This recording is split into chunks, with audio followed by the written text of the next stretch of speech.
Hello guys. तो आज हम लोग अपना सीसीएनए का लेक्चर 11 स्टार्ट कर रहे हैं। तो आज हमें थोड़ा हेडर फील्ड के बारे में आज हम हेडर फील्ड का डीप ड्राइव करेंगे और हेडर के फील्ड को हम लोग देखेंगे, क्या वैल्यूज़ लिखी रहती है और उसे समझने की कोशिश करेंगे। तो हमने सारे लेयर्स का ट्रांसपोर्ट लेयर, इंटरनेट लेयर और डेटा लिंक लेयर के हेडर्स के बारे में हमने ऑलरेडी पढ़ लिया है। तो आज हमें प्रैक्टिकल करना है। इसके बारे में हमने बात भी की थी लास्ट क्लासेस पे कि हम प्रैक्टिकल करेंगे और रियल में पैकेट्स कैप्चर करेंगे और उसके फ़ील्ड को देखेंगे कि उसके वैल्यूज़ वगैरह क्या लिखी है। तो आज का जो हमारा जो सेटअप है, मैं थोड़ा-सा उसके बारे में बता देता हूँ।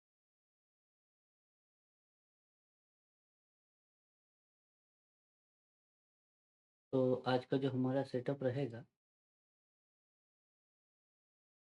तो ये मैं जो लैब कर रहा हूँ, मैं जीएनएस 3 पे करूँगा, ठीक है? आपको जीएनएस 3 नहीं आता है तो कोई बात नहीं है, अभी आपको लैब पे फ़ोकस नहीं करना है। आपको फ़िलहाल अभी हेडर फ़ील्ड समझना है। धीरे-धीरे हम लोग जब आगे बढ़ेंगे, तो ऑब्वियसली बात है, मैं आपको जीएनएस 3 पे भी लैब बता दूँगा कैसे करते हैं। तो बिकॉज़ अभी बहुत ही बिगिनिंग लेवल में है हम लोग और हम लोग बेसिक चीज़ें डिस्कस कर रहे हैं। तो इस पे आपको लैब पे हो सकता है बहुत लोगों को ऐसा लगे कि ये लैब ताबिश भाई आपने कैसे सेटअप कर दिया, हमें भी बताएँ। तो ये सारा डिस्कस रहेगा नेक्स्ट क्लास, तब आगे चलते-चलते हम लोग डिस्कस करते रहेंगे, लैब करके भी देखेंगे, तो वो चीज़ें आपको क्लियर हो जाएगी। फिलहाल आज का जो हमारा टॉपिक है वो हेडर फ़ील्ड पढ़ना है, कि रियल में हेडर फ़ील्ड पे क्या लिखा रहता है, ठीक है? तो मैंने एक जीएनएस 3 पे नॉर्मल एक सेटअप किया है। एक मैंने मशीन ले ली है, वर्चुअल मशीन है मेरी एक, ठीक है? वर्चुअल मशीन है। इसमें मैंने विंडोज़ 2022 ऑपरेटिंग सिस्टम इंस्टॉल कर दिया है। एक सर्वर ऑपरेटिंग सिस्टम है, सर्वर ऑपरेटिंग सिस्टम है। किसी ने शायद यूज़ नहीं किया होगा, बहुत लोग फ़ैमिलियर नहीं हैं। तो मैं जैसे बता दूँ, क्लाइंट के लिए भी ऑपरेटिंग सिस्टम जो आती है वो अलग होती है और सर्वर के लिए अलग ऑपरेटिंग, ये दोनों सेम नहीं है। क्लाइंट मशीन यूज़र्स के लिए होती है, ठीक है? और सर्वर मशीन कई सारे सर्विसेज़ के लिए होती है, ये अलग है एक ऑपरेटिंग सिस्टम। विंडोज़ भी सर्वर की ऑपरेटिंग सिस्टम बनाता है, उस तरह से लिनक्स की भी रेड हैट काफ़ी फेमस है, ठीक है? की भी अपनी ऑपरेटिंग सिस्टम है, लिनक्स बेस है ये, लिनक्स है ये। विंडोज़ से हम मोस्ट फ़ैमिलियर हैं, तो हम उस पे करके देख लेंगे। तो अभी फ़िलहाल आपको विंडोज़ ऑपरेटिंग सिस्टम नहीं आता होगा, सर्वर वाली, तो ये सब भी हमारा पार्ट है, बस हम डिस्कस करेंगे। फ़िलहाल आपको उतना टेंशन और वरी होने की ज़रूरत नहीं है। एक वर्चुअल मशीन है, उसमें मैंने विंडोज़ 22 के सर का ऑपरेटिंग सिस्टम इंस्टॉल कर दिया है और मैंने और एक वर्चुअल मशीन बनाया है। ये वर्चुअल मशीन में वीएमवेयर पे बना रहा हूँ, वीएमवेयर यूज़ करता हूँ। एक वर्चुअल मशीन मैंने बनाया है, इसमें मैंने विंडोज़ 10 इंस्टॉल कर दी और ये 2 मशीन्स को मैंने डायरेक्टली केबल से, इथरनेट केबल से कनेक्ट कर दिया है और मैंने इसका आईपी एड्रेस दे दिया है 10.1 और सबनेट मास्क 255.0.0.0 और अपने सर्वर मशीन के मैंने आईपी एड्रेस 10.2 और सबनेट मास्क 255.0। तो आपको समझ में आ गया होगा, ये दोनों जो मशीन हैं, ये दोनों सेम ही नेटवर्क पे हैं। तो बीच में मुझे कोई एडिशनल डिवाइस की ज़रूरत नहीं है, राउटर वगैरह कम्युनिकेट करने के लिए, क्योंकि हम डायरेक्टली कम्युनिकेट कर सकते हैं, क्योंकि सेम नेटवर्क है। तो मैंने एक लैब काफ़ी सिंपल इसलिए बना के रखा है, क्योंकि हमें यहाँ पे हेडर फील्ड पढ़ना है। तो जितना सिंपल लैब सेटअप रहेगा, आपको समझने में उतना ईज़ी रहेगा। तो मैंने और क्या किया है, इस मशीन पे, विंडोज़ सर्वर मशीन पे मैंने वेब सर्विस इंस्टॉल कर दी है। वेब सर्विस जो होती है, जिससे हम वेबसाइट खोलते हैं। वेबसाइट खोलने के लिए सर्वर मशीन पे एक सर्विस इंस्टॉल की जाती है, उसे वेब सर्विस। वो 2 किस्म की होती है, एक एचटीटीपीएस होती है और एक एचटीटीपी होती है। मैंने आपको बताया था, एचटीटीपीएस सिक्योर सर्विस है कि आपका जो डाटा जाता है, वो एन्क्रिप्ट होके जाता है और एचटीटीपी आपकी अनसिक्योर है, इसमें आपका जो डाटा जाता है, प्लेन टेक्स्ट में जाता है। तो मैंने सिंप्लिसिटी के लिए एचटीटीपी सर्विस की मैंने इंस्टॉलेशन यहाँ कर ली है, वेब सर्विस मशीन पे। तो हम यहाँ से अपने क्लाइंट मशीन जो है हमारा, यहाँ से हम वेबसाइट खोल पाएँगे और वेबसाइट खोलेंगे, वेबसाइट खोल के हम कुछ पैकेट्स कैप्चर करेंगे और पैकेट कैप्चर करके हम हेडर फ़ील्ड को समझेंगे, ठीक है? तो जैसा कि आप लोग फ़ैमिलियर हैं वेबसाइट खोलने के लिए, तो वेबसाइट जनरली हम लोग जो खोलते हैं ब्राउज़र पे, ब्राउज़र पे हम कुछ यूआरएल टाइप करते हैं और वो यूआरएल मैंने आपको बताया था डीएनएस पे जाता है, डीएनएस की आईपी एड्रेस आती है हमारी मशीन पे और उसके बिहाफ़ में हम कम्युनिकेट करते हैं, जहाँ भी सर्वर सर्वर पे कम्युनिकेट एड्रेस है, पे कम्युनिकेट होती है और फिर हम कम्युनिकेट चलता है। तो यहाँ पे चूँकि मैंने कोई यूआरएल वगैरह नहीं बनाया है, सिम्पलिसिटी मैंने रखा है यहाँ, तो मैंने यहाँ पे कोई यूआरएल बनाया नहीं है, तो हम यहाँ पे जो एक्सेस करेंगे अपने ब्राउज़र पे, तो डायरेक्टली आईपी एड्रेस दे देंगे सर्वर मशीन। उस आईपी एड्रेस से हम कम्युनिकेट कर लेंगे, यानी डीएनएस का यहाँ कोई काम नहीं है। लैब काफ़ी ही सिंपल बना दिया कि अदरवाइज़ आपको कन्फ्यूज़न ना हो, पैकेट्स वगैरह कैप्चर करें। तो किसी को अगर आइडिया नहीं है कि आईपी एड्रेस से भी वेबसाइट ब्राउज़र पे खुलता है, वो खुलता है, ठीक है? बिकॉज़ हमारा प्रोटोकॉल हम इतना देर से कंटिन्यूअसली पढ़ रहे हैं, प्रोटोकॉल जो है हमारा, वो आईपी एड्रेस के ऊपर ही है। बैकएंड पे आईपी एड्रेस ही जाता है आपके हेडर पे। देखा भी था आईपी हेडर पे, है ना? आईपी हेडर पे आपने देखा था कि सोर्स आईपी लगा होता है और डेस्टिनेशन आईपी लगा होता है। वहाँ यूआरएल लिखने का कोई ऑप्शन नहीं, ठीक? व्हाई? बिकॉज़ बीच में काफ़ी सारे इंटरमीडिएट डिवाइस राउटर वगैरह होंगे, ये सारे आईपी प्रोटोकॉल पे ही, ठीक है? तो हमारा जो बेसिक जो है वो आईपी एड्रेस से ही हमारा वेबसाइट एक्सेस हो जाएगा। तो हम मैंने काफ़ी सिम्प्लिसिटी यहाँ कर दिया है कि हम डायरेक्ट आईपी एड्रेस से ही देंगे और ऐसा नहीं है कि आईपी एड्रेस तो सिर्फ़ इस लैब में ही खुलता है। रियल में भी अगर आपको किसी भी वेबसाइट आईपी एड्रेस अगर पता है, तो आप डायरेक्टली खोल सकते हो। इससे फ़ास्ट खुलेगा इस वजह से क्योंकि आपका पीसी डीएनएस के पास नहीं है ना? अगर आप यूआरएल लेते हो, तो वो क्या होता है, वो डीएनएस के पास जाता है, आईपी एड्रेस लगता है, उसके बाद फिर आपका फ्रेम आगे बढ़ या पैकेट आगे बढ़ती है ना? लेकिन यहाँ पे ये चीज़ें नहीं होगी। हमने आईपी एड्रेस डायरेक्ट दे दी है, तो कोई डीएनएस पे जाने की ज़रूरत नहीं है। डायरेक्टली हमारा वेबसाइट यहाँ पे एक्सेस हो जाएगा। तो हम सीधा अपना लैब की तरफ चलते हैं और वहाँ हेडर्स वगैरह देखते हैं, कैप्चर करके, ठीक है? तो ना हूँ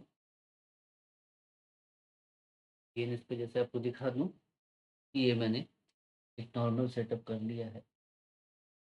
यहाँ मेरा मशीन 1 है, डब्ल्यूएस मशीन 1 आपको दिख रहा होगा। डब्ल्यूएस मशीन 1 जो है वो विंडोज़ 10 ऑपरेटिंग सिस्टम है और आपका डब्ल्यूएस डीसी मैंने लिख दिया है वहाँ पे। इस पे मेरा विंडोज़ 2022 ऑपरेटिंग सिस्टम है, फिर विंडोज़ 10 ऑपरेटिंग सिस्टम। तो यहाँ पे हम अपना ब्राउज़र खोलेंगे, ब्राउज़र खोल के मैं IP address change logical dot to दूँगा और एक वेबसाइट खुलेगी, ठीक है? ये एक वेबसाइट जो है मैंने कोई डिज़ाइन नहीं किया है ये वेबसाइट। जब भी आप वेब सर्विस इंस्टॉल करते हो, है ना? विंडोज़ ऑपरेटिंग सिस्टम में 2022 सर्वर वाली की बात कर, तो जब भी आप वहाँ वेब सर्विस इंस्टॉल करते हो तो उनका बाय डिफ़ॉल्ट एक वेबसाइट है, ठीक है? एक वेब पेज है, वेबसाइट का वेब पेज है, वो एक्सेस होता है। अपने आईपी एड्रेस इस मशीन का देंगे, तो वो एक्सेस हो पाता है। तो ये सिर्फ़ टेस्टिंग के लिए उन्होंने बना दिया है, टेस्ट करने के लिए, ताकि कोई लोग नेटवर्क इंजीनियर वगैरह काम करें, तो वो देख सके कि भाई मेरे नेटवर्क में रीचेबिलिटी है कि नहीं। क्योंकि वेब पेज डेवलप करने का काम आपका वेब डेवलपर का होता है, तो हम इतना एक्सपर्ट नहीं होते इस बारे में कि अपना वेबसाइट बनाएँ, राइट? तो ये सिंपल सा एक वेबसाइट खुलेगा, वेब पेज खुलेगा हमारा, ठीक है? जो आईपी एड्रेस से एक्सेस होगा और वहाँ हम पैकेट कैप्चर करके देख लेंगे, ठीक है? तो कैसा है?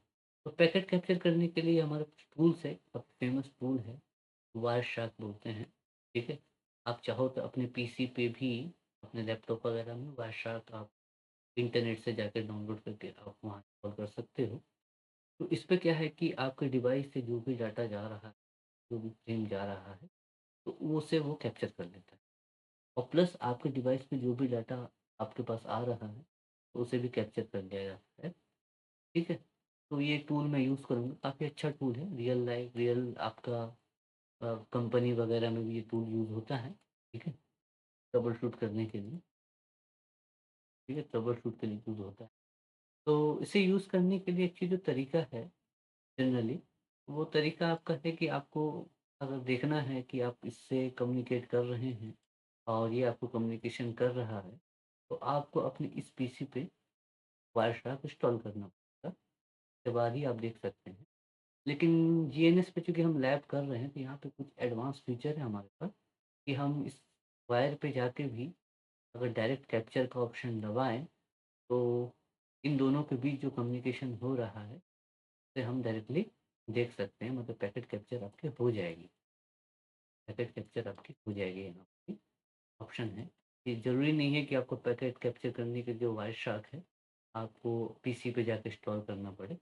क्योंकि हम जो लैब करेंगे, आप समझिए कि इसमें एक फीचर इसलिए दिया गया है कि आप जब लैब करोगे इन फ्यूचर हो सकता है कि आपने कई सारे राउटर्स वगैरह लगाएँगे, है ना? और कई सारे पीसी कुछ यहाँ लगाओगे, कुछ वहाँ लगाओ, कुछ यहाँ लगाओ, है ना? तो हर पीसी पे आपको वायरशार्क इंस्टॉल करना पड़ेगा। वर्चुअल मशीन जो है वो काफ़ी ज़्यादा जगह जगह ले, इस वजह से ये फीचर उन्होंने दे दिया है कि वायर पे जाओ, वायर पे जाके क्लिक करो और आपका पैकेट कैप्चर करना स्टार्ट हो जाएगा दोनों के बीच में। तो एक सिम्प्लिसिटी के लिए उन्होंने बना दिया है ताकि प्रैक्टिकल काफ़ी ईज़ी हो जाए लोगों के लिए।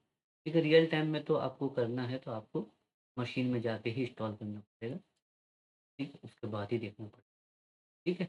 तो यहाँ पे मैं जो करूँगा, मैं वायर पे जाके क्लिक करके वहाँ जब पैकेट कैप्चर करना स्टार्ट कर दूँगा, तो इस बारे में थोड़ा-सा आपको मैं बता दिया कि ऐसा ना हो कि आपको लगे कि भाई लैब में ही ऐसा पॉसिबल है, रियल टाइम में हम लोग ऐसा कर नहीं सकते। तो ऐसा कुछ भी नहीं है। जो यहाँ जीएनएस एक्चुअली काफ़ी बढ़िया आपका एक सॉफ्टवेयर है ना? तो मतलब वर्चुअल मशीन टाइप का है। बिल्कुल रियल काइंड ऑफ आपको एक्सपीरियंस हो जाता है। एक ऐसा ऐसा लगेगा कि आप एकदम बिल्कुल रियल नेटवर्क पे काम कर रहे हैं। काफ़ी एडवांस फीचर्स है, ठीक है? तो ये एक सॉफ्टवेयर एक्चुअली है नहीं, सॉफ्टवेयर नहीं है। ये पूरा तरीका से वर्चुअलाइज़ेशन के ऊपर डिपेंड है।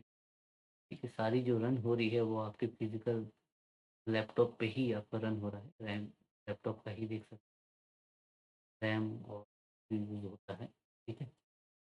तो ये है इसके अंदर फीचर्स। तो हम आएँगे जीएनएस पे, लेकिन थोड़ा समय है क्योंकि हम पैकेट ट्रेसर ज़्यादा पढ़ेंगे अभी फ़िलहाल स्टार्ट में। इसलिए पैकेट ट्रेसर पढ़ना है क्योंकि आपको डाटा फ्लो वगैरह ज़्यादा क्लियर हो जाए। तो प्रोटोकॉल में अच्छा आपको नॉलेज हो जाएगा तो फिर आपको समझ, ठीक है? जैसा आप देख सकते हैं, जैसे मैं बता रहा था, देखिए आपको सीपीयू यूसेज, रैम वगैरह आपको दिखा, ठीक है? तो थोड़ा जगह ज़्यादा लेता है ये, काफ़ी ज़्यादा हाई प्रोसेसर चाहिए इसके लिए। मेरा ऑलरेडी 32 जीबी रैम है, फिर भी काफ़ी ज़्यादा यूज़ हो जाता है, ज़्यादा दिन नहीं चला पाता। ठीक है, हमारे लैब के लिए तो बहुत ही बेटर है, करने के लिए बहुत ही बेटर। तो ठीक है, तो हम यहाँ आगे बढ़ते हैं। तो मैं आपको जीएनएस पे ले जाता हूँ, जीएनएस पे हमने देख लिया, ठीक है? हम वीएमवेयर यूज़ कर रहे हैं, चलिए चलता हूँ, देखेंगे तो देख सकते हैं हम 2 मशीन्स ऑन हैं। विंडोज़ 10 मशीन ऑन है और मेरा सर्वर मशीन दोनों ऑन, देख सकते हैं सर्वर मशीन भी ऑन है, ये दोनों, ठीक है? तो आपको अगर आईपी एड्रेस मैंने बताया था, आईपी एड्रेस अगर देखना है, असाइन करना है तो कैसे करना है? शॉर्टकट आपको बताया था ऑलरेडी, k.cpl टाइप करेंगे और एंटर करेंगे, तो आप यहाँ पहुँच जाएंगे इथरनेट पोर्ट पे। इथरनेट पे जाएंगे, डबल क्लिक करेंगे, प्रॉपर्टी पे जाएंगे, तो यहाँ पे आपको इंटरनेट प्रोटोकॉल वर्जन 4 मिलेगा और यहाँ आप आईपी एड्रेस असाइन कर सकते हैं। जैसा कि इधर आप देख सकते हैं कि मैंने यहाँ एक आईपी एड्रेस सबनेट मास्क दे दिया है। डिफ़ॉल्ट गेटवे की ज़रूरत इसलिए नहीं है क्योंकि राउटर के बारे में देने की कोई इन्फॉर्मेशन की ज़रूरत नहीं है, क्योंकि कम्युनिकेशन हमारा सेम नेटवर्क पे हो रहा है, तो इसे छोड़ रखा है।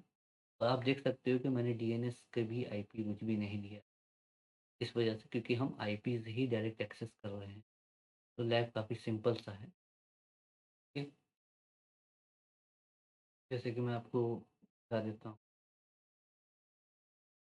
विंडोज़ सर्वर 2022 मशीन, बहुत सारे लोग होंगे, हो सकता है पहली बार सर्वर 2020 सर्वर ऑपरेटिंग सिस्टम देख रहे होंगे। ठीक है, तो सर्वर ऑपरेटिंग सिस्टम आप खोलते हो तो एक डैशबोर्ड इस टाइप का खुल जाता है। तो ऐसा नहीं है कि इस डैशबोर्ड पे ही आपको काम करना है, अलग सा नहीं है। इसमें एक डैशबोर्ड इसलिए दे दिया गया है क्योंकि फास्ट आप काम कर सकें, इसके लिए आपको दे दिया गया है। जैसे कि आप जाएंगे, यहाँ पे कई सारे ऑप्शंस हैं, यहाँ से भी जाके आप आईपी एड्रेस वगैरह सब असाइन कर सकते हैं। अगर आप इस चीज़ से अगर फैमिलियर नहीं है तो कोई बात नहीं है, आप डायरेक्ट यहाँ पे भी जो सिस्टम है सेम एज इट इज़ ही है। आप जाए, मैं डेस्कटॉप पे आ गया हूँ। ठीक है, यहाँ पे भी सेम आप वही टाइप करेंगे, ncpa.cpl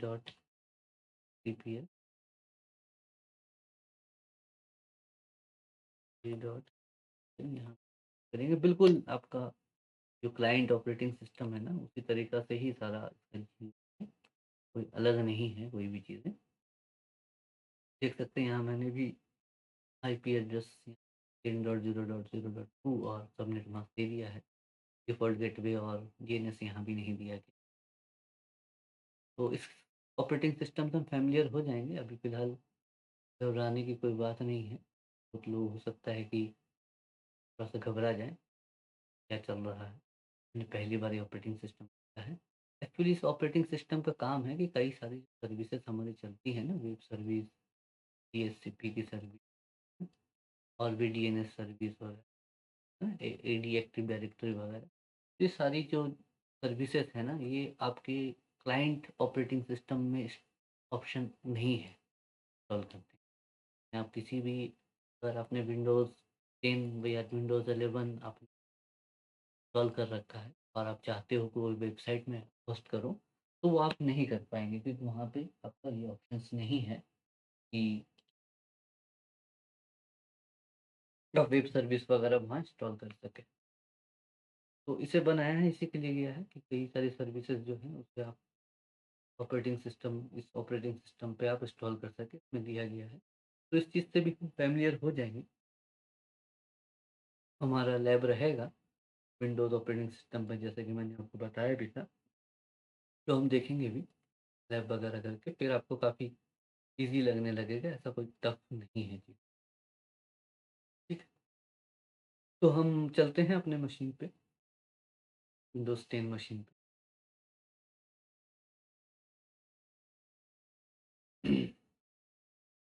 ब्राउज़र खोल लेते हैं। ठीक है, मैंने ब्राउज़र यहाँ खोल लिया है। अब यहाँ आईपी एड्रेस देने से पहले मैं डीएनएस पे जाता हूँ और मैं यहाँ जाकर आपका वायर पे जाके स्टार्ट कैप्चर का एक ऑप्शन है, क्लिक कर देता हूँ, तो वायर शार्क स्टार्ट हो जाएगा। आप देख सकते हैं कि वायर शार्क टूल स्टार्ट हो गया। ठीक है, टूल स्टार्ट हो गया, राइट। तो ये दो हमारा मशीन और सर्वर मशीन, क्लाइंट पीसी और उसके बीच में जो भी कम्युनिकेशन होगी उसका पैकेट को ये कैप्चर करेगा। क्योंकि अभी आप देख रहे हैं यहाँ पे कुछ भी कम्युनिकेशन हमने इस्टेब्लिश किया नहीं है फिलहाल, कोई कम्युनिकेशन का पैकेट वगैरह नहीं जा रहा है। जैसे ही हम यहाँ वेब ब्राउज़र पे जाके खोलेंगे तो पैकेट्स फ्लो करना स्टार्ट हो जाएंगे, तो हमें ये पैकेट्स दिखेंगे जो फील्ड के बारे में देखना है। ठीक है, तो मैं वापस चलता हूँ आपका विंडोज़ 10 मशीन पे और मैं वेब ब्राउज़र पे चलता हूँ और सीधा-सीधा आईपी एड्रेस डाल देता हूँ 10.0.0, ये मैं एंटर जैसे दबा दिया। देख सकते हैं कि वेब पेज खुल गया है, ठीक है? ये वेब पेज वही बाय डिफ़ॉल्ट मिलता है, ये टेस्ट करने के लिए कि आपका जो आपने वेब सर्विस इंस्टॉल करी है वो सही करी है कि नहीं और आपका नेटवर्क कनेक्टिविटी सही है, देखने के लिए वेब पेज एक मिलता है, एक वेब पेज खुल गया है। तो ऑब्वियसली बात है कई सारे कम्युनिकेशन हमारे पीसी और वेब सर्वर से हमारी हुई होगी, ठीक है? तो हम देख लेते हैं कि वायरशार्क ने कई सारे पैकेट्स कैप्चर किए होंगे। आप देख सकते हैं कई सारे पैकेट्स कैप्चर दिख रहे हैं।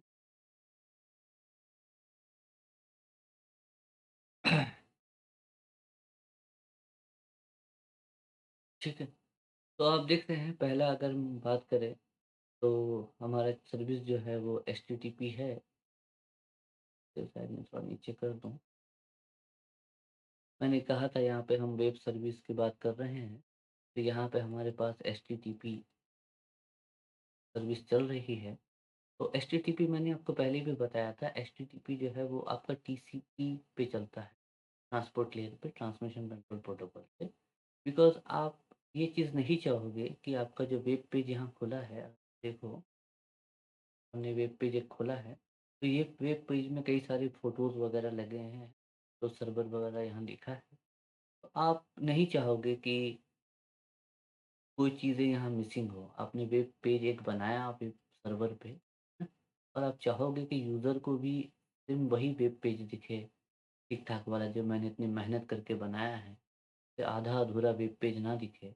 तो आप चाहोगे कि भाई वेब पेज तभी खुले जब सारा डाटा वेब सर्वर से आपके क्लाइंट पीसी पे आ जाए, तभी जाके ये खुले, कोई अधूरा-अधूरा आइकॉन वगैरह ना।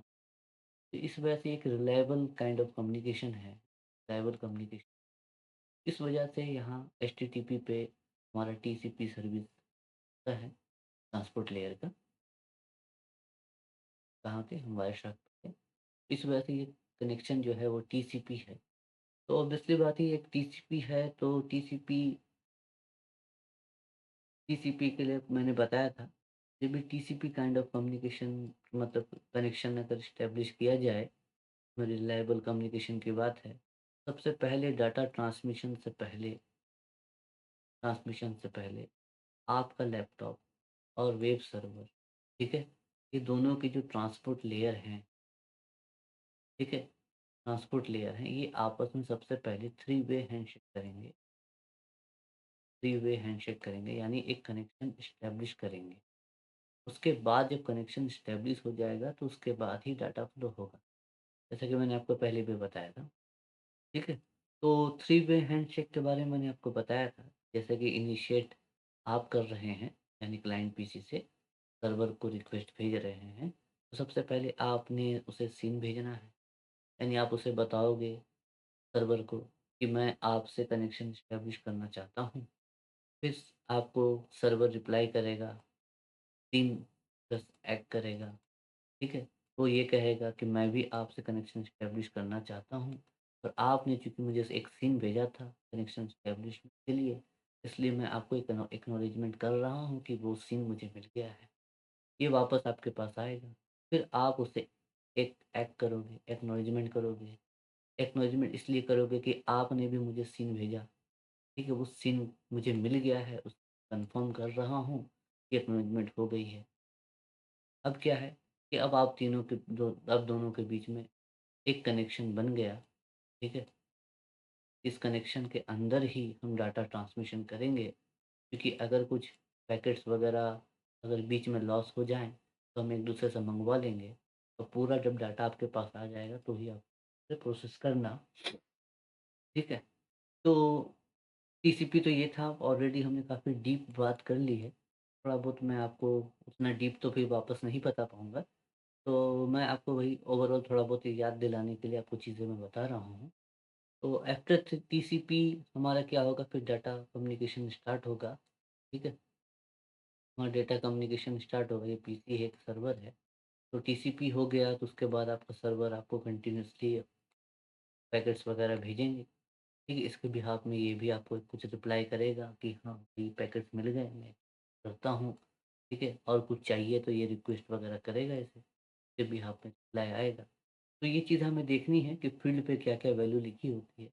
बिकॉज़ टीसीपी समझना बहुत ही बड़ा एक चैलेंजिंग पार्ट है बिगिनिंग लेवल पे, ठीक है? तो इस पे हम जो फ़ील्ड्स वगैरह में बात करे थे हमने सीक्वेंस लेवल सीक्वेंस नंबर की बात करी थी, एक्नॉलेजमेंट नंबर की बात करी थी। ये सारी चीज़ें अब आपको पूरी तरीक़ा से क्लियर हो जाएगा कि किस तरह से सीक्वेंस नंबर, एक्नॉलेजमेंट नंबर लगता रहता है, ठीक है? तो हम चलते हैं फिर इस चीज़ को समझते हैं। तो पहला पैकेट देख लेते हैं क्योंकि हमने भेजा एक कम्युनिकेशन, ठीक है? तो सबसे पहले आपको पता है कि टीसीपी है तो 3 लेयर तक बात जाएगी। तो एक ईथरनेट हेडर होगा, फिर आईपी हेडर होगा, चाहे वो आईपी वर्ज़न 4 हो या 6 हो, हम यहाँ 4 पे ही बात कर रहे हैं। तो ऑब्वियसली बात है आईपी वर्ज़न 4 का एक हेडर होगा और एक टीसीपी हेडर होगा, ठीक है? उसके बाद तो कुछ भी नहीं होगा। इसलिए कुछ भी नहीं होगा बिकॉज़ डाटा कम्युनिकेशन स्टार्ट से पहले ही टी आपका ट्रांसपोर्ट लेयर एक कनेक्शन एस्टेब्लिश करता है, यानी ट्रांसपोर्ट लेयर कर रहा है, तो बात यहाँ एप्लीकेशन लेयर तक जा ही नहीं रही है। तो टीसीपी हेडर के बाद कुछ भी नहीं होगा, अगर थ्री वे हैंडशेक की बात करें तो, ठीक है। तो ये पहला हम पैकेट देखते हैं। तो जैसा कि हम इथरनेट हेडर में आपको दिखा देता हूँ। इथरनेट हेडर पे हमने जो बात करी थी, ये रहा इथरनेट हेडर, ठीक है? एक मिनट ऊपर है, ये रहा इथरनेट हेडर। ईथरनेट हेडर पे मैंने आपको बात करी थी कि इस 3 फ़ील्ड के बारे में हम बात करते हैं। Destination MAC address, source MAC address और लेंथ या टाइप के बारे में, ठीक है? इसी के बारे में हम बात करते हैं, बाकी सब तो आपके ईथरनेट हेडर की फ़ील्ड पे नहीं है, लगेंगे भले डाटा लिंक लेयर पे ही, ठीक है? तो यहाँ लिखा होगा destination MAC address, source MAC address और टाइप, यानी आप जो कम्युनिकेशन कर रहे हो, वो डेटा लिंक लेयर हेडर को देख के स्टडी करेगा और फिर आपका इस टाइप फ़ील्ड को देख के वो डिसाइड करेगा कि भाई ये आर्क तो नहीं है, या ये आईपी वर्ज़न 4 को देना है, या आईपी वर्ज़न 6 को देना है, ठीक है? तो इस तरह की चीज़ें हैं।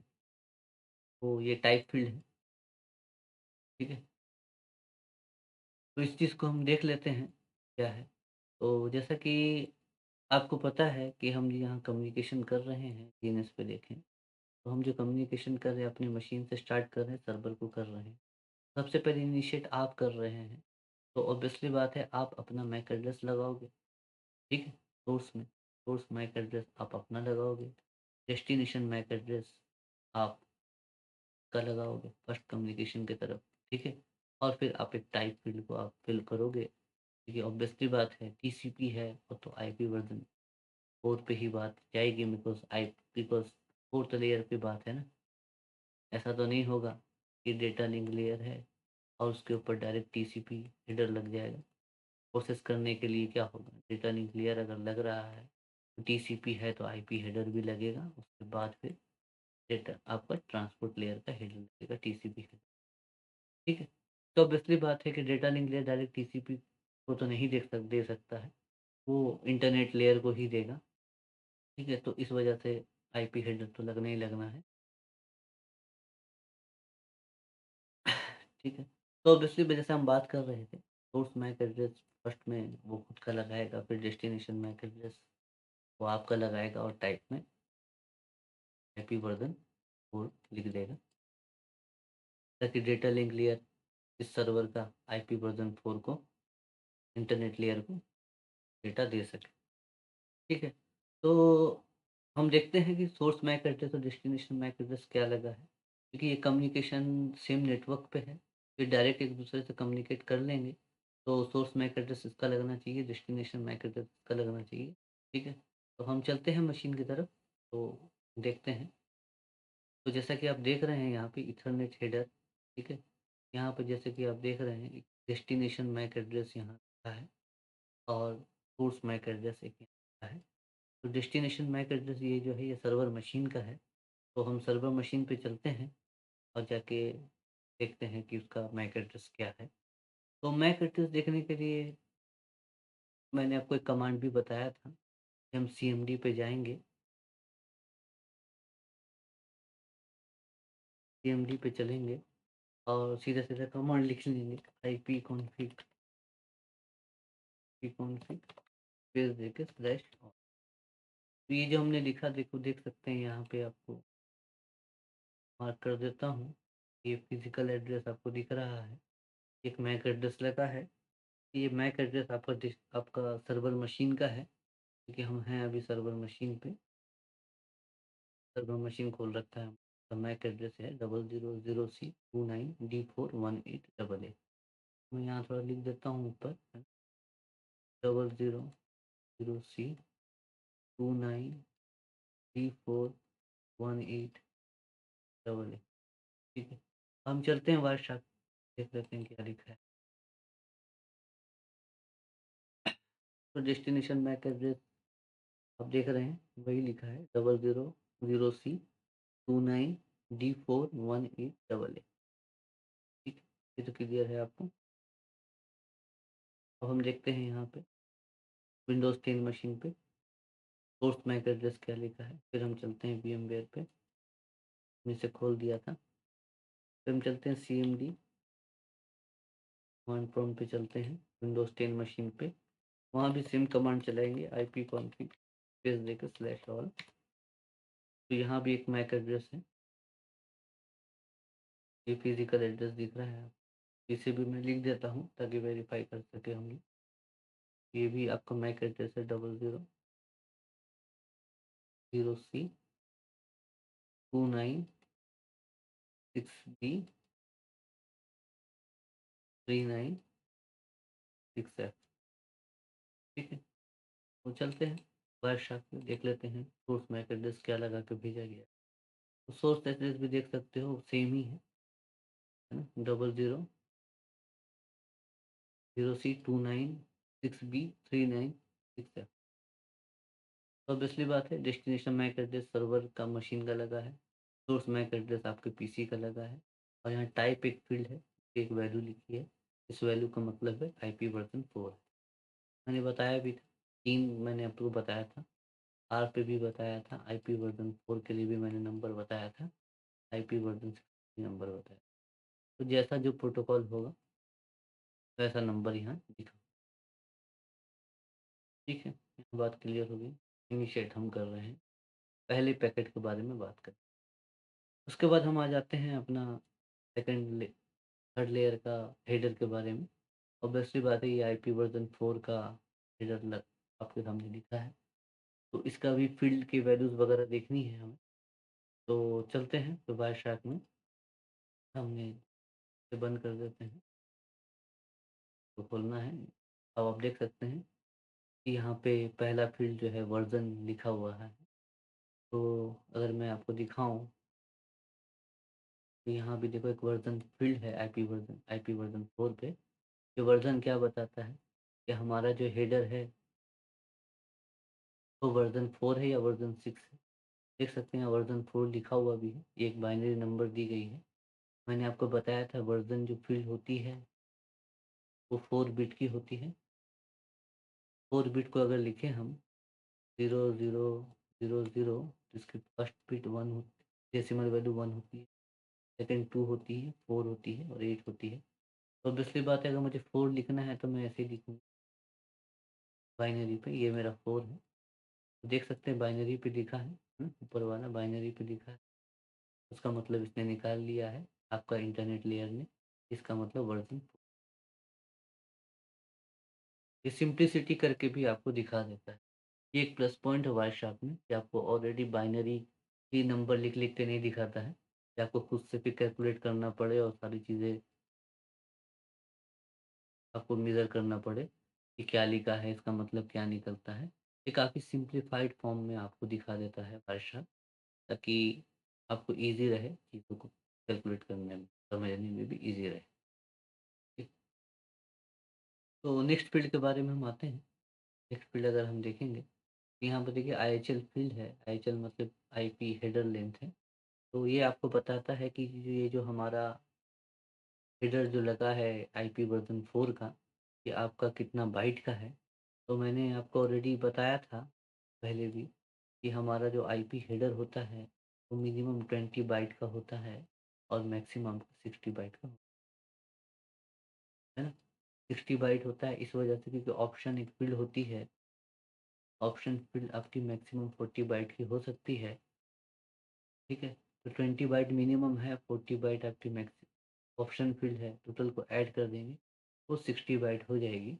जैसा कि आपको पता है इस 2 के बारे में मैंने आपको पहले बताया था, पैडिंग के बारे में, ये दोनों मिला के 40 बाइट होती है।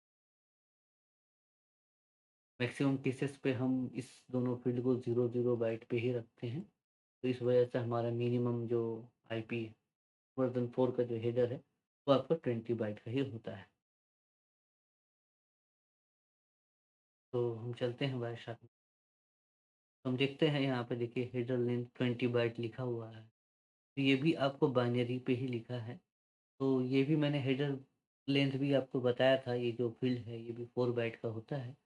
यहाँ आप देख सकते हैं नंबर 0101 लिखा है। इसका मतलब ये 1 है डेसिमल में, ये 2 है, ये 4 है और ये 8 है। तो आप अगर इसे डेसिमल पे निकालेंगे तो इस नंबर का डेसिमल वैल्यू होता है 5। लेकिन ये देखिए क्या समझ रहा है, ये बोल रहा है हेडर लेंथ 20,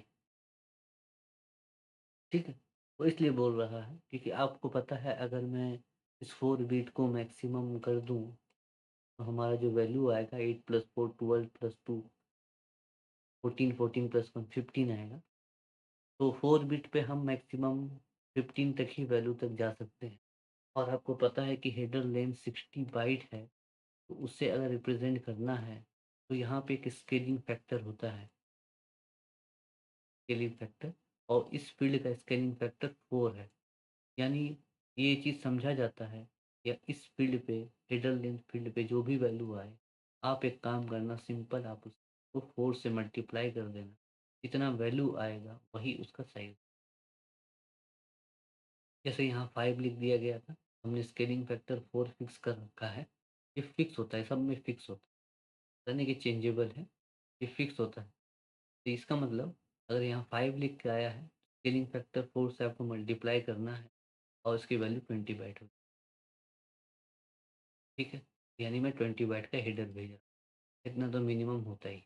अगर मैं 60 भेजूँ, तो मैं सारे को 1 करके भेजूँगा, तो इसका मतलब 15 आपको आएगी और उसको आपको 4 से मल्टीप्लाई करना, 15 4 जा 60 हो जाता है, ये 60 बाइट होता है।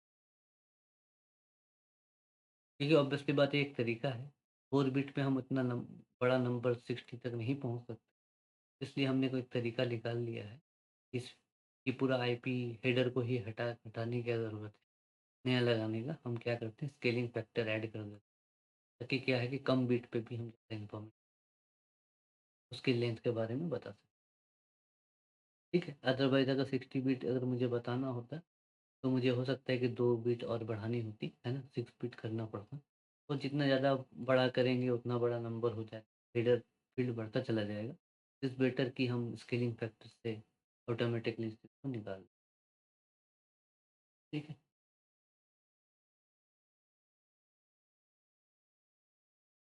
तो अब नेक्स्ट फ़ील्ड पे हम आते हैं। नेक्स्ट फ़ील्ड आप देख सकते हो टाइप ऑफ सर्विस है, इसके बारे में मैंने ऑलरेडी आपको बोला था। एक क्वालिटी ऑफ सर्विस है, ये एक अलग से बहुत ही चिल टॉपिक है। आईएसपी मैक्सिमम इसे पढ़ा करते हैं, इसी पे काफ़ी पढ़ा जाता है। इस फ़ील्ड को अभी फ़िलहाल आप छोड़ दें, ठीक है? तो नेक्स्ट फ़ील्ड पे आते हैं, टोटल लेंथ के बारे में। मैंने आपको बताया था टोटल लेंथ जो आपकी फ़ील्ड होती है, वो एक्चुअली आपको क्या बता रही होती है, टोटल लेंथ फ़ील्ड आपको बता रही होती है। तो मैं इसे ड्रॉ करूँ,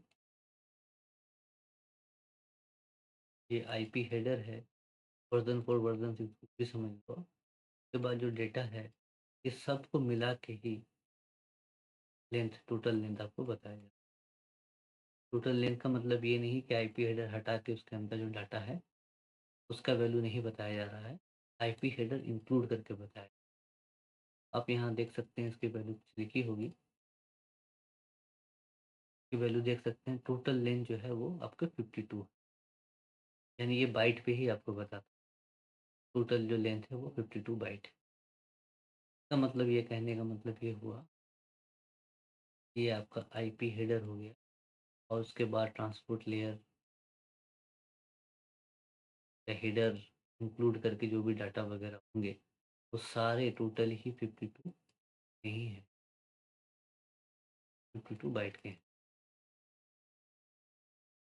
ठीक है।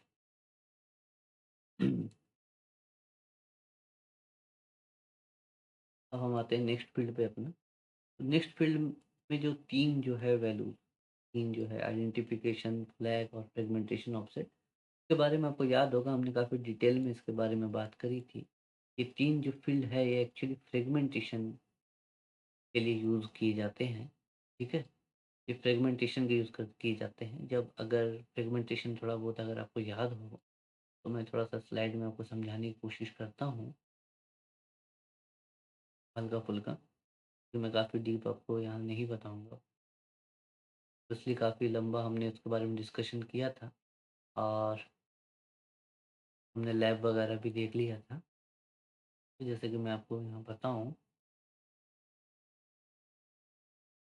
कि सपोज़ कर लो आप ये सेंडर हो और एक साइड रिसीवर है। ठीक, आपका ट्रांसपोर्ट लेयर है।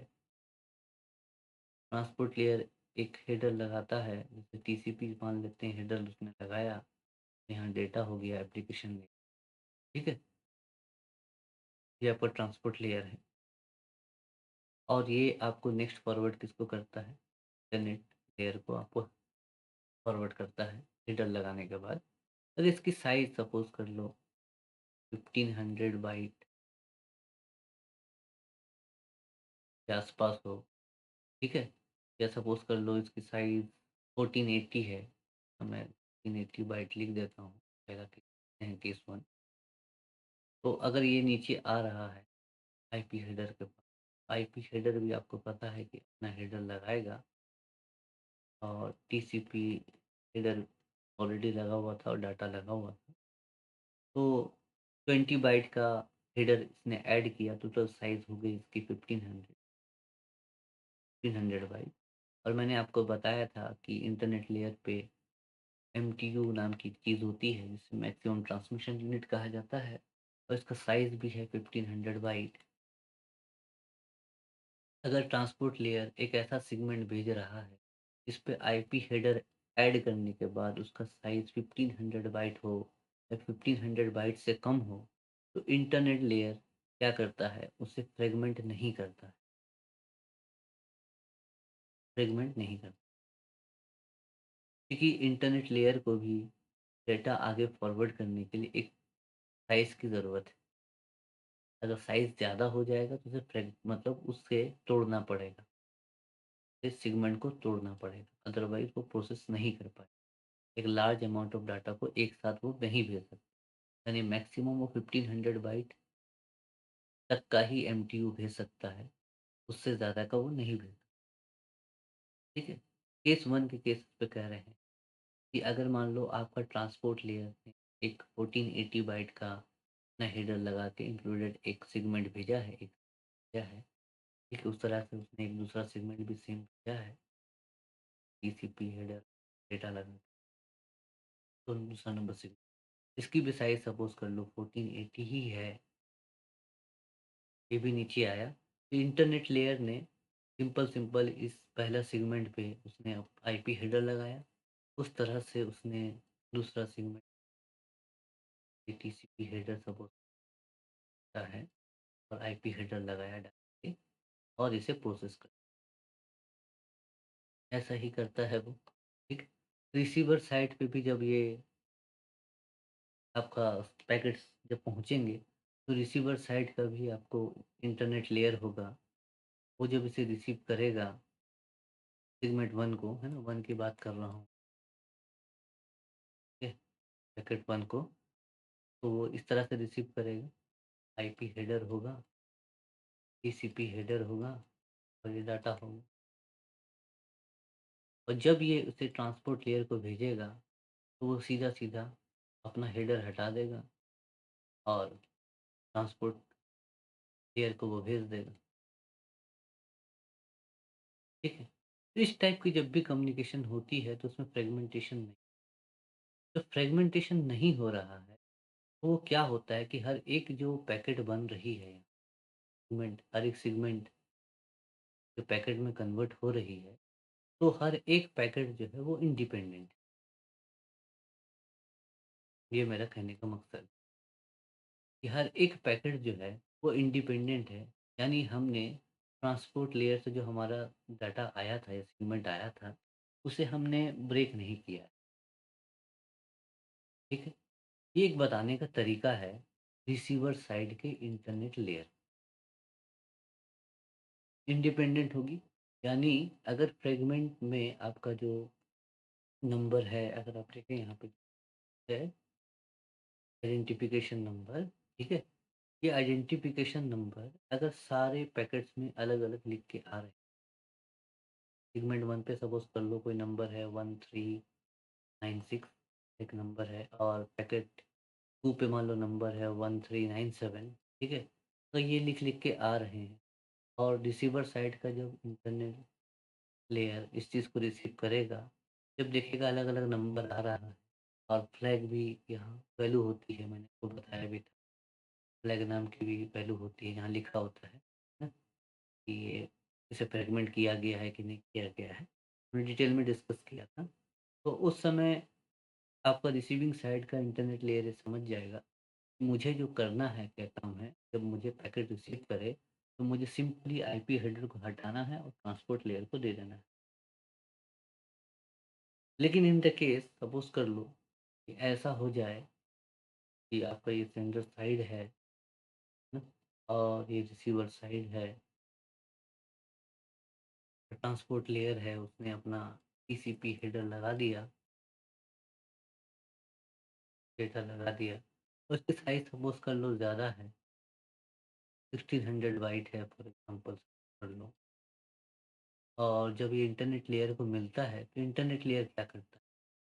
ये सेगमेंट 1 इंटरनेट को लेयर को जब भी ये मिलता है, तो बोलता है इतना ज़्यादा तो मैं प्रोसेस नहीं कर पाऊँगा, मैं एक काम करता हूँ, डेटा उठाता हूँ, ब्रेक करता हूँ, फिर आईपी हेडर लगा देता हूँ, पहला सेगमेंट, है ना? और इसे पैकेट नंबर 1 बना देता हूँ। उसके बाद जो डाटा बच जाएगा, मैं काम करता हूँ, डाटा को यहाँ लिखता हूँ और उसके ऊपर आईपी हेडर लगा देता हूँ। ये मैंने एक सेगमेंट को 2 पैकेट में कन्वर्ट कर दिया, ठीक है? लेकिन आपको पता है इंटरनेट लेयर जो है, वो ये टीसीपी या यूडीपी ट्रांसपोर्ट लेयर का हेडर को नहीं पढ़ पाता। तो उसे अंदर नहीं पता होता है कि अंदर एक हेडर है, जिसे वापस से मुझे अलग करना चाहिए था और अलग करके मुझे इसे यहाँ भी ऐड करना चाहिए। लेकिन चूँकि इसे नहीं पता है, तो ये क्या करता है, उसे डाटा ही समझता है और हेडर को सिर्फ़ एक ही पैकेट में लगा देता है और दूसरे पैकेट पे वो हेडर को नहीं लगाता है, सिर्फ़ डाटा को ही लगा देता है। लेकिन जब इस टाइप का पैकेट अगर कुछ नंबरिंग नहीं की जाए और आगे भेजा जाए रिसीवर साइड के और रिसीवर साइड के इंटरनेट लेयर को भी अगर ये बात ना नहीं पता हो, तो वो क्या करेगा? वो आईपी मतलब इंटरनेट लेयर को ये चीज़ें मिली, पहला ये मिला, दूसरा ये मिला। पहला जब मिला तो उसने क्या किया?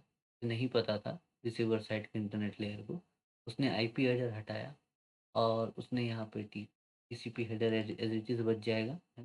क्योंकि उसने हटा दिया है और यहाँ डाटा है, ठीक है? इसे वो सेगमेंट नंबर 1 बना देगा और ये जो आएगा, इसे भी आईपी हेडर हटा देगा, डेटा लगाएगा, फिर सेगमेंट नंबर 2 बना देगा और ये मिलेगा आपको यहाँ पे ट्रांसपोर्ट लेयर पे। फिर ट्रांसपोर्ट लेयर जब इसे पढ़ेगा, तो यहाँ देखेगा कि भाई साइज़ काफ़ी मिसमैच मिल रहा है मुझे, जितना डाटा मुझे भेजना चाहिए था, ये भेजा है। हेडर पे जो कि वो लिख के भेजेगा वो कितना डाटा भेज रहा है, वो डाटा तो एक उतना है नहीं, पहला बात। और दूसरा जब सेगमेंट मेरे पास आया है उसमें हेडर ही नहीं है, हेडर है ही नहीं। ज़रूर कुछ करप्शन वगैरह हुई है बीच में, पता नहीं क्या हुआ है। तो आपको ऑब्वियस सी बात है रिसीवर साइड का ट्रांसपोर्ट लेयर ना उसे प्रोसेस नहीं कर पाए, ठीक है? तो कुछ ऐसे प्रोसीड्यूर जो हमने बात किया था फ्रेगमेंटेशन में, कि ऐसा प्रोसीड्यूर हो कि बिकॉज़ जो भी काम कर रहे हो आप इंटरनेट लेयर पे काम कर रहे हो और हर एक लेयर एक दूसरे लेयर पे डिपेंडेंट नहीं है, इंडिविजुअल अलग-अलग है। तो ऑब्वियसली बात है आप सेंडर साइड का एक जो इंटरनेट लेयर वो रिसीवर साइड के इंटरनेट लेयर को कुछ ऐसा बता दे, जिससे इसे ये पता चल जाए रिसीवर साइड के इंटरनेट लेयर को कि भाई मुझे जब इसे ऊपर भेजना था, तो मुझे एक्चुअली ऐसे नहीं भेजना, मुझे एक्चुअली कैसे भेजना था?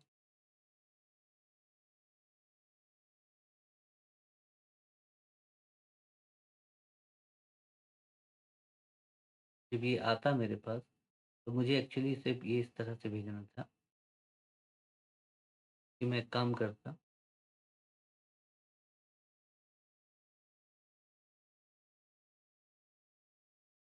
मुझे एक काम ये करना था कि मैं यहाँ से आईपी हेडर पहले वाले पैकेट से हटाता, ऑब्वियसली बात है टीसीपी हेडर बच जाता और डेटा होता और दूसरे वाले पैकेट से भी मैं आईपी हेडर हटा लेता, डेटा हो जाता।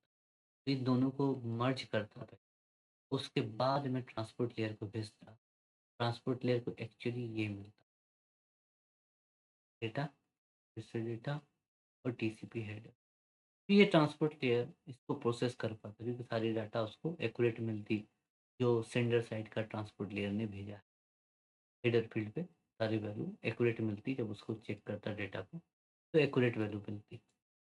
तो इसी को हम फ्रेगमेंटेशन एक्चुअली कहते हैं।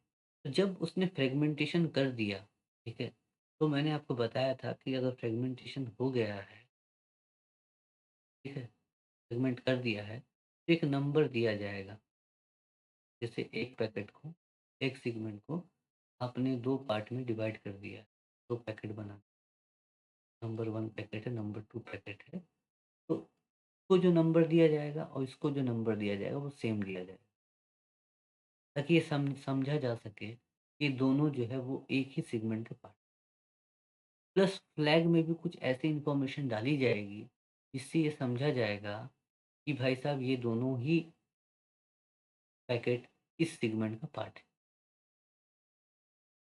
तीसरी बात, फ्रैगमेंट ऑफसेट लिखा जाएगा ताकि सपोज़ कर लो, मान लो यहाँ पे 2 तो समझ में आया हमारे को, काफ़ी ईज़ी है। लेकिन सपोज़ कर लो कि ऐसा था, डिलीट करूँ, माना ऐसा, ऐसा था कि सेगमेंट 1 थी, है ना? सेगमेंट 1 था और उसे 7-8 पैकेट में डिवाइड किया। 1 पैकेट बनाया गया, 2 पैकेट बनाया गया, 3 पैकेट बनाया गया, 4 पैकेट बनाया गया, 5 पैकेट बनाया गया था।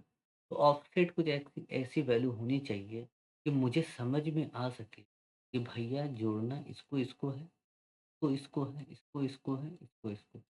ऐसा तो नहीं करें, उल्टा जोड़ दे भाई, 1 को 3 के साथ, है ना? फिर 2, फिर 5 लगा दे, फिर 4 लगा दे, तो हमारा डाटा ही करप्ट हो जाएगा, है ना? ऑफसेट वैल्यू कुछ ऐसी लिखी होनी चाहिए ताकि वो समझ में आए कि ये सारा जो पैकेट्स आ रहा है उसको किस सीक्वेंशियल ऑर्डर पे करना है। ऑफसेट में नथिंग बट आपकी स्टार्ट बाइट लिखी होती है, जो बात भी करी थी। ओके, तो यहाँ पे जो हम कम्युनिकेशन कर रहे हैं, तो वहाँ पे आपको इस साइट पे जो हम डाटा वगैरह भेज रहे हैं, जनरली ट्रांसपोर्ट लेयर जो है वो उस बात का ध्यान रखता है कि हम मेरा इंटरनेट लेयर पे 1500 बाइट से ज़्यादा ना हो, तो उस हिसाब से वो सेगमेंट ट्रांसपोर्ट लेयर बनाता है। तो यहाँ पे जितने भी आपको फ्रेम या पैकेट जाते हुए दिखेंगे, तो उसमें कभी भी फ्रेगमेंट नहीं होगा। तो चूँकि फ्रेगमेंट नहीं होगा, तो ऑब्वियसली बात है हर एक पैकेट जो होगी, उसकी आइडेंटिफ़िकेशन नंबर अलग-अलग, ठीक है? तो यही बताया जा रहा है। आपको ऐसा नहीं मिलेगा कि 2 पैकेट पे एक ही आइडेंटिफ़िकेशन नंबर हो, कि जिससे ये पता चले कि ये दोनों को फ्रेगमेंट किया गया था, ऐसा नहीं मिलेगा। सब सारे पैकेट्स क्योंकि ऊपर से 1500 बाइट को ध्यान रख के भेजा जा रहा है, तो सारे सेगमेंट पे एक्चुअली हो ये रहा है, सारे सेगमेंट पे एक्चुअली क्या हो रहा है, ये आपका सेगमेंट 1 आ रहा है, सेगमेंट 2 आ रहा है, ऊपर से सेगमेंट 3 बन रहा है। तो सारे सेगमेंट पे आपका आईपी हेडर लग के चला जा रहा है। आईपी हेडर सेगमेंट 1 है, सेगमेंट 2 पे भी आपका आईपी हेडर लगा और सेगमेंट 3 पे भी आपको आईपी हेडर लग गया। ये लग लग के चला जाए। इसका मतलब सारे जो हैं पैकेट्स वो इंडिपेंडेंट है, तो ऑब्वियसली बात है इसमें आपका जो नंबर है आपका अलग अलग हो। 3125 अगर है तो इसमें 3126 हो, क्योंकि सारे जो हैं वो अलग अलग सेगमेंट के पैकेट्स 3126 इस तरह से चलते। ठीक है, डिलीट कर देता हूँ।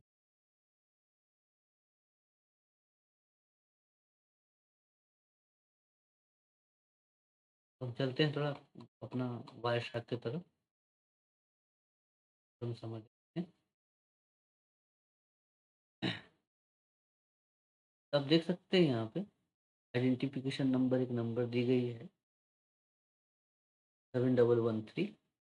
ओके, पिन के हिसाब से उस तरह से आप यहाँ देख सकते हैं कि फ्लैग को अगर आप एक्सटेंड करेंगे, देख सकते हैं कि फ्लैग में आपका सारा बिट का इंफॉर्मेशन डाला है। पहला बिट मैंने आपको बताया था, 0 रिजर्व रखी गई है, 1 डोंट फ्रेगमेंट, ठीक है, 0 लिखी गई है, मोर फ्रेगमेंट, यानी ये वैल्यू 010 ही चलेगी। इसलिए चलेगी क्योंकि ये फ्रेगमेंट हुआ भी नहीं है और ना फ्रेगमेंट करना है, 3 बिट की होती है। मैंने डिटेल में देखा था इसका फ्रेगमेंट ऑफसेट 0 ही लिखी जाएगी, क्योंकि इसमें बाइट का इन्फॉर्मेशन दिया जाता है, तो फ्रेगमेंट हुआ ही नहीं है, किस बाइट का इन्फॉर्मेशन दिया जाएगा, है ना, नंबर समझाने के लिए। तो ये 0 ही लिखी जाएगी यहाँ पे जो भी आपको मिले। तो हमने 3 फील्ड देख लिया ऑलरेडी, हमने इसका प्रैक्टिकल देख लिया था, तो मैं खूब ज़्यादा डिटेल में इस वजह से फिर दोबारा नहीं गया, हमें टॉपिक फिर उधर ही चला जाएगा। उसके बाद देखो आपका फील्ड है टाइम टू लीव, ये मैंने आपको बताया था, विंडोज़ ऑपरेटिंग सिस्टम है तो 128 लगा होगा, ठीक है। ये किस लिए लगाया जाता है, ताकि पैकेट बाद में जाकर लूप हो गया है तो डिस्कार्ड हो जाए, ऐसा ना हो कि नेटवर्क को घूमता फिरता रहे। देख सकते हैं टीटीएल वैल्यू 120 के बाद अगर आप देखेंगे डीएनएस पे चला गया, यूपीटीपी देना है। उसके बाद फील्ड है आपका प्रोटोकॉल, तो प्रोटोकॉल ये बताता है कि आगे टीसीपी को भेजना है कि यूडीपी को भेजना है। ये कम्युनिकेशन टीसीपी है, ठीक है। ऑब्वियसली बात है, यहाँ टीसीपी लिखा है, नंबर इसका 6 होता है टीसीपी का, मैंने आपको पहले भी बताया था, ठीक है। उसके बाद फील्ड अगर आप देख लें तो फिर फील्ड आ जाती है आपकी हेडर चेकसम। चेकसम एक वैल्यू है जिससे टोटल डाटा चेक किया जाता है। जो डेटा लिंक लेयर में बात किया था, डेटा एक्यूरेट है कि एक्यूरेट नहीं, ओके। उसके बाद सोर्स एड्रेस लिखा है, मतलब source IP address, destination IP address initiate हमने किया है ना, हमारे मशीन 10 से हमने किया है, तो ऑब्वियसली बात है यहाँ आपको जो लिखा होगा सोर्स आईपी एड्रेस अपना लिखा होगा 10.0.0.1, डेस्टिनेशन एड्रेस 10.0, ओके। हम चलते हैं ना टीसीपी हेडर पे। टीसीपी हेडर हमने बड़ा कर लिया। अब देखो यहाँ पे टीसीपी हेडर में आपको दिखा देता हूँ, होपफुली आपको याद होगा। सबसे पहला फील्ड है सोर्स पोर्ट और डेस्टिनेशन पोर्ट। तो सबसे पहला फील्ड सोर्स पोर्ट है, मैंने आपको बताया था। सोर्स पोर्ट आपका एक प्राइवेट पोर्ट नंबर लगाया जाता है, ठीक है, कुछ रिजर्व रखी गई है, प्राइवेट पे रखी गई है क्योंकि सिस्टम खुद के लिए प्रोसेस कर सके। और डेस्टिनेशन पोर्ट मैंने आपको बताया था, ये सर्विस के लिए होती है कि आपको किस टाइप की सर्विस चाहिए। अगर आप पोर्ट नंबर 80 लगा के भेज रहे हैं तो ये सर्वर को मिलेगा। सर्वर पे अभी फिलहाल हमने एक ही सर्विस, वेब सर्विस इंस्टॉल कर रखी, लेकिन हो सकता है कि सर्वर पे कई सारी सर्विसेज चल रही है, तो इसे पता रहे कि भाई साहब जो सर्विस उसने मांगा है वो एचटीटीपी सर्विस मांगा है, मुझे एचटीटीपी पे ही उसे रिप्लाई करना, ठीक है। फॉर एग्जाम्पल सपोज कर लो आपने यहाँ पोर्ट नंबर अगर 443 लिख दिया है, 443 आपको पता है कि एचटीटीपी एस की सर्विस होती है और ये जो रिक्वेस्ट यहाँ जाएगी और सर्वर पे अगर एचटीटीपीएस की सर्विस इंस्टॉल नहीं की गई है तो ऑब्वियसली बात है सर्वर उसको रिस्पॉन्स नहीं करेगा।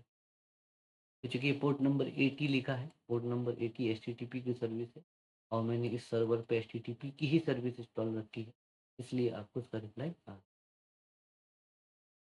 आएगा। ठीक है? इस वजह से चूंकि एचटीटीपी सर्विस है तो पोर्ट नंबर 80 लिख के भेजा। ठीक, आगे फिर चलते हैं। अब देखो आपका सीक्वेंस नंबर है और एक्नॉलेजमेंट नंबर है। ठीक है, तो इसे भी देखते हैं कि किस तरह से लिखा जाता है। मैंने आपको सीक्वेंस नंबर के बारे में बताया था कि सीक्वेंस नंबर अगर भेजा जा रहा है, फर्स्ट इनिशिएशन हो रहा है, तो ये एक रैंडम नंबर होता है, रैंडम नंबर सेट किया जाता है। ठीक है, और ये जो होता है 32 बिट का होता है, मैंने बताया भी था, और 32 बिट का होता है, एक रैंडम नंबर होगा। ठीक है, सपोज कर लो अगर सिंप्लिसिटी के लिए समझे कि पहला कम्युनिकेशन हो रहा है तो रैंडम नंबर मान लो सीक्वेंस नंबर अगर आपका 0 है, ठीक है, और एक्नॉलेजमेंट नंबर भी आपका 0 है, आपने भेज दिया, वहाँ से रिप्लाई आएगा। जब रिप्लाई आता है, मैंने आपको बताया भी था कि इस पे भी ऑब्वियसली बात है सीक्वेंस नंबर और एक्नॉलेजमेंट नंबर होगा।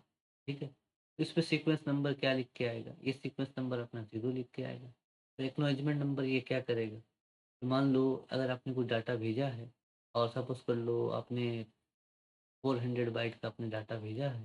ठीक है, तो एक्नॉलेजमेंट नंबर ये करेगा भैया 401 के लिए, क्योंकि 400 बाइट ऑफ डाटा मुझे मिल गया है, 401 के लिए मैं आपको रिक्वेस्ट करता हूँ कि 401 भेजिए। फिर ये क्या करेगा, सीक्वेंस नंबर अपना 401 लगा देगा और एक्नॉलेजमेंट नंबर क्या लगाएगा, मान लो इसने जो रिप्लाई किया था वो 300 बाइट का डाटा भेजा था, तो ये एक्नॉलेजमेंट नंबर बोलेगा कि भाई 301 आप मुझे भेज दो। यानी मैं आपको ये कन्फर्मेशन कर रहा हूँ कि 300 बाइट का डाटा आपका जो आपने भेजा था वो मुझे मिल गया है, अब आप 301 मुझे भेज दो।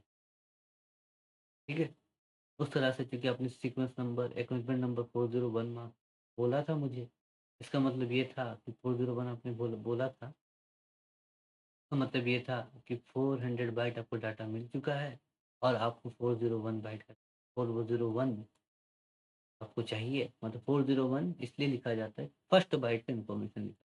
मैंने ये बताया था बिना, सीक्वेंस नंबर में फर्स्ट बाइट का इन्फॉर्मेशन डाला जाए, ऐसा नहीं कि एक ही बाइट का डाटा भेजा जा रहा है, इसके काफ़ी जो भी पहला बाइट का नंबर होगा वही नंबर भेज दें। ठीक है, ये ऑलरेडी हमने डिस्कस कर लिया था, तो यहाँ पे भी हम देख लेते हैं कि सीक्वेंस नंबर और क्या लिख के भेजा गया। तो आप यहाँ देखेंगे सीक्वेंस नंबर एक रैंडम नंबर भेजा गया है, देखिए यहाँ पे 0 लिखा जा रहा है, 0 लिखा जा रहा है, इसका मतलब ये पहला ही आपका स्टेप है, पहला ही सीन भेजा जा रहा है, सीक्वेंस नंबर रैंडम सेलेक्ट कर लिया गया है। और एक्नॉलेजमेंट नंबर देखिए आपको यहाँ पे 0 लिखा गया है, यानी अभी तो कुछ रिप्लाई आया ही नहीं होगा, मैं ही पहला भेज रहा हूँ, एक्नॉलेजमेंट किस चीज़ का चाहिए, तो ऑब्वियसली बात है 0 लिखा गया है। ठीक है, तो सीक्वेंस नंबर एक्नॉलेजमेंट नंबर आपने यहाँ देख लिया। अब देखिए उसके बाद लिखा गया है हेडर लेंथ है ना, अगर आप देखें यहाँ पे उसके बाद फील्ड जो है हेडर लेंथ है, तो हेडर लेंथ पे चलते हैं, देखते हैं हेडर लेंथ कहाँ लिखा है। आप देखेंगे सोर्स पोर्ट हो गया, ये हो गया TCP segment and there is a header length हुआ यहाँ नेक्स्ट हेडर लेंथ, ये रहा header, देख सकते हैं हेडर लेंथ है। हेडर लेंथ क्या लिखा हुआ है, 32 बाइट लिखा, यानी टीसीपी का जो हेडर है वो कितना बाइट का है, 32 बाइट का। ठीक है, टीसीपी का हेडर 32 बाइट का, 20 बाइट का नहीं है। और आपने यहाँ पे कैलकुलेशन भी किया था, देखा होगा इंटरनेट लेयर पे, आईपी हेडर पे चलेंगे, आईपी हेडर पे आपने देखा था टोटल लेंथ कितना था, 52 था। यानी ये क्या कर रहा है, आईपी हेडर जो है और टीसीपी हेडर जो है, टीसीपी हेडर कितना हो गया 32 बाइट उसने बोला, आईपी हेडर कितना था यहाँ 20 बाइट था, यहाँ लिखा था, तो टोटल कितने हो गए बाइट। जैसा मैंने कहा था, इस सीन और ए के सब में आपका ईथरनेट हेडर होगा, ईथरनेट हेडर होगा, आईपी हेडर होगा, टीसीपी हेडर होगा। एप्लीकेशन लेयर की कोई बात ही नहीं, क्योंकि कनेक्शन स्टैब्लिश कर। ओके, देख लिया 52 बाइट हो गया था। ठीक है, तो टीसीपी हेडर का आपको लेंथ मिल गया 32 बाइट। और आप यहाँ पे और एक फील्ड भी देखेंगे कि टीसीपी सेगमेंट लेंथ, देखिए यहाँ 0 बाइट लिखा है ना। जैसा कि मैंने आपको बताया था कि उसके बाद कुछ भी नहीं है, हेडर के बाद और कुछ नहीं, हेडर ही है। ओके, आगे चलते हैं। उसके बाद आप देख सकते हैं यहाँ पे कि रिजर्व कुछ फ्लैग्स हैं और फ्लैग्स हैं। ठीक है, रिजर्व बिट कुछ रखे गए हैं, फ्लैग्स हैं। ये आपको ये बताते हैं कि सिन है, एक है, पिन है, पिन प्लस एक है, क्या है, इसके बारे में इंफॉर्मेशन यहाँ रहता था। तो इसे आप थोड़ा एक्सटेंड भी करके देख सकते हैं, इतनी सारा चीज़ें आपको डिटेल लिखेगी। जैसे कि फ्लैग है, मैं इसे बड़ा कर देता हूँ। तो आप देख सकते हैं यहाँ वैल्यूज लिखी गई है। इसे हेक्साडेसिमल में लिखा जाता है और इसका मतलब सिन है। ऐसा कैसे है, क्योंकि सिन का जो बिट है, देख सकते हैं, इसे 1 किया गया है। इसका मतलब इसका वैल्यू क्या है, ये जो वैल्यू आ रही है हेक्साडेसिमल पे, ये आपका सिन फ्लैग, यानी ये सिन मैसेज भेजा जा रहा है। देख सकते हैं पहले स्टार्टिंग 3 बिट रिजर्व रखे गए थे। ईसीएन था, कंजेशन विंडो रिड्यूस कर कुछ मैटर्स था, ईसीएन इको था, अर्जेंट था, एक्नॉलेजमेंट है, पुश है, रिसेट है, पिन है, पिन है। ठीक है, कई सारे काम हैं अलग अलग बिट के। यहाँ पे जब सेट कर दिया जाए तब काम का तरीका अलग अलग, सबका एक कुछ ना कुछ मीनिंग है काम का। तभी सारा काम हम नहीं समझ पाएंगे। तो हमने अभी सीन सीन प्लस एक, पिन पिन प्लस एक, ये सब समझा था। तो उस चीज़ को आप देख सकते हैं कि यहाँ पे कैसा है।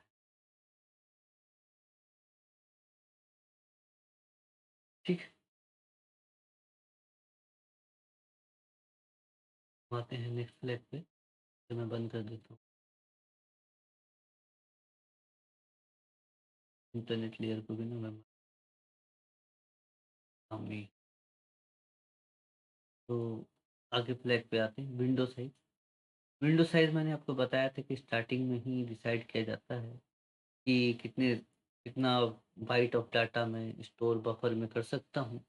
और ये जो आपको नंबर बताया जा रहा है विंडो, देखिए यहाँ पे फील्ड है विंडो 64240।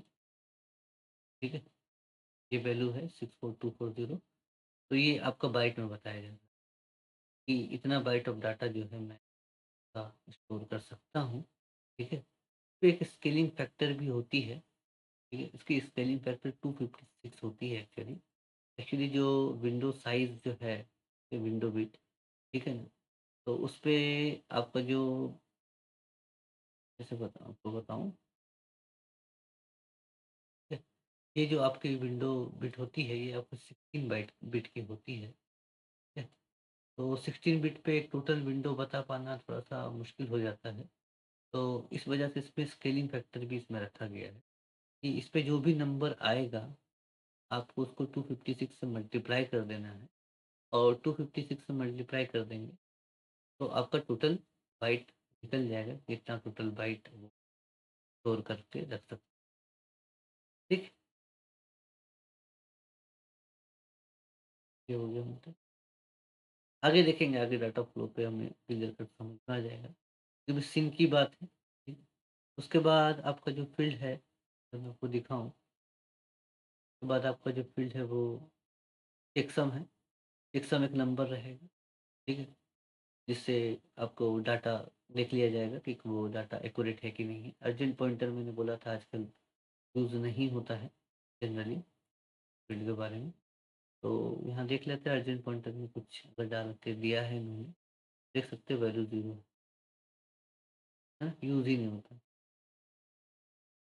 ओके,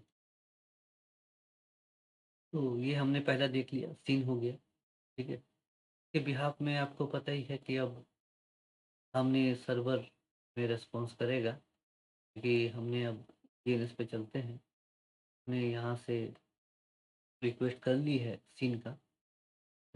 अब ये हमें वापस से सीन प्लस एग देगा, प्लस एग देगा। तो उस मैसेज को देखते हैं क्या लिखा है।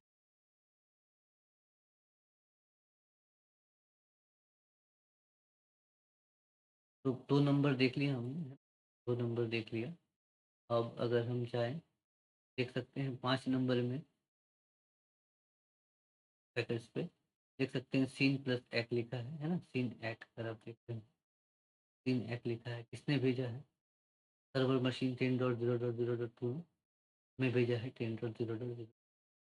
ठीक है, तो इसे पढ़ते हैं। ठीक है, इसका ही पढ़ने का सिंपल है। इथरनेट हेडर आपका बिल्कुल ही नॉर्मल होगा, वही उल्टा हो जाएगा। ठीक है, क्योंकि 10.0.0.2 भेज रहा है, तो ये अपना मैक एड्रेस लगाएगा सोर्स में, और डेस्टिनेशन में इस साइड का मैक एड्रेस लगा देगा, और एक नंबर दे देगा, बिकॉज ऑलरेडी ये कम्युनिकेशन आईपी वर्जन 4 पे हो रही है। आईपी वर्जन 4 का नंबर भेज देगा। ठीक है, उस तरह से अगर हम आए, सीधी सी बात है, इंटरनेट लेयर पे, ये हेडर पे, तो इंटरनेट लेयर का जो हेडर है, जैसे कि मैंने आपको बताया था, ठीक है, इसमें ठीक उल्टा हो जाएगा आईपी एड्रेस, कि अब तो जाना अपोजिट साइड है। तो source IP address server machine का, डेस्टिनेशन आईपी एड्रेस जहाँ विंडोज़ मशीन की। और जैसा कि मैंने आपको बताया भी था एक चीज़, कि आइडेंटिफिकेशन नंबर सबका अलग अलग होगा, है ना? आप देख सकते हैं ये 7058 है, उधर से आ रहा है, उधर से भी जा रहा है। तो थोड़ा, अगर मैं यहाँ दिखाऊँ आपको, इसका देखो 7113 अलग अलग है। अब इतनी बात है, फ्रेगमेंट नहीं हो रही है चीज़ें, अलग अलग ही रहे। तो आईपी एड्रेस में ज़्यादा कुछ है नहीं फिलहाल, आईपी वर्जन 4 हेडर में देखने के लिए, बाकी सारा चीज़ सेम ही है। तो हम सीधा जंप करके अपना टीसीपी हेडर की तरफ आ जाते हैं। इंटरनेट हेडर बंद कर देता हूँ, हेडर बंद कर देता हूँ, और इधर भी आ जाते हैं। तो जैसा कि आपको पता है कि अब सर्वर रिप्लाई कर रहा है, सर्वर अपना पोर्ट नंबर 80 लगाएगा, क्योंकि आपने 80 एचटीटीपी सर्विस के लिए रिक्वेस्ट करी थी, तो मैं आपको भेज रहा हूँ 80। आपने जो पोर्ट नंबर लगाया था, वो पोर्ट नंबर रिवर्स में डेस्टिनेशन में आएगा, कि इसके लिए है कम्युनिकेशन, कि आपने मुझे एचटीटीपी की सर्विस भेजी थी, तो मैं रिप्लाई कर रहा हूँ। ठीक है, अपना पोर्ट नंबर लगा के डेस्टिनेशन प्राइवेट पोर्ट नंबर इसने कर दिया। उसके बाद आप देख सकते हैं टीसीपी सेगमेंट लेंथ 0 बाइट ही रहेगी, क्योंकि 3 प्लस एक है, तो उसमें भी आपका एप्लीकेशन हेडर का कोई काम नहीं रहेगा। ठीक है, और हेडर लेंथ आप देख सकते हैं 32 बाइट है। ठीक है, तो as it is TCP header ही 32 बाइट है, टीसीपी हेडर के बाद कुछ भी नहीं है, सेम आपका सीम मैसेज की तरह है। यानी आपका data link layer Ethernet header है, इथरनेट हेडर है, तो ये हेडर है। ठीक है, आईपी हेडर है, और आपका ट्रांसपोर्ट टीसीपी हेडर। ठीक है, हेडर ही 32 बाइट का है, उसके बाद कुछ भी नहीं है। ओके, और उसके बाद अगर आप सीक्वेंस नंबर देखें, तो सीक्वेंस नंबर आप देख सकते हैं क्या लगा के भेजा जा रहा है, 885907 684। तो आपको ये, अगर आप देखें कि आपने क्या भेजा था सीक्वेंस नंबर, ठीक है, सर एक मिनट, ये सीक्वेंस नंबर अपने हिसाब से लगाएगा, क्योंकि पहला कम्युनिकेशन हो रहा है, और आपने उसको एक्नॉलेजमेंट नंबर किया था, अगर आपने देखा होगा, आपने पहले ही इंफॉर्मेशन जो दी थी, पहला जो पैकेट भेजा था, उसमें एक्नॉलेजमेंट नंबर आपने 0 लगा के दी थी, देख सकते हैं 0 था। तो ऑब्वियसली बात है, ये जब भेजेगा तो ये भी एक रैंडम सीक्वेंस नंबर लगाएगा, ये पहला ही पैकेट भेज रहा है, तो उसने अपना एक सेगमेंट नंबर एक लगा दिया है, सीक्वेंस नंबर। ठीक है, ठीक है, एक्नॉलेजमेंट नंबर देखो आपको क्या लगा के भेजेगा, क्योंकि आपने ऑलरेडी एक सीक्वेंस नंबर लगाया था पहले पैकेट पे। अगर आप चले, और अगर मैं थोड़ा सा मार्क करूँ, तो आपने एक सीक्वेंस नंबर लगाया था, तो मैं यहाँ लिख दूँ, मैं लास्ट के 4 डिजिट लिख देता हूँ, 4665 लगाया था आपने, 4665 लगाया था और डाटा आपने 0 बाइट ही भेजा था, ठीक है? तो सेकंड टाइम में जब वो आपको एक्नॉलेजमेंट करेगा, तो ऑब्वियसली बात है 1 बाइट उसमें ऐड करके वो दे दिया, ये तो मिल गया, 4665 मुझे मिल गया। अगर आप मुझे भेजना है 4666 भेज देना, है ना? 4666,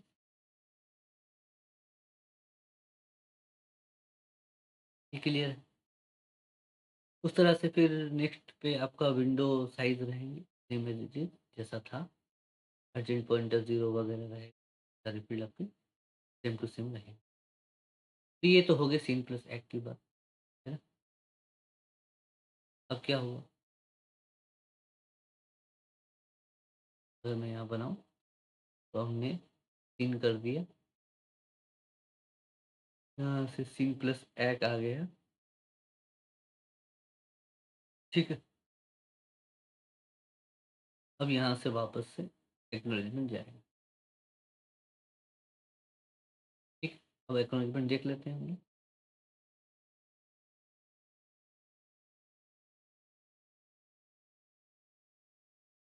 तो ये देख सकते हैं, ये एक्नॉलेजमेंट 6 नंबर पैकेट, ठीक है?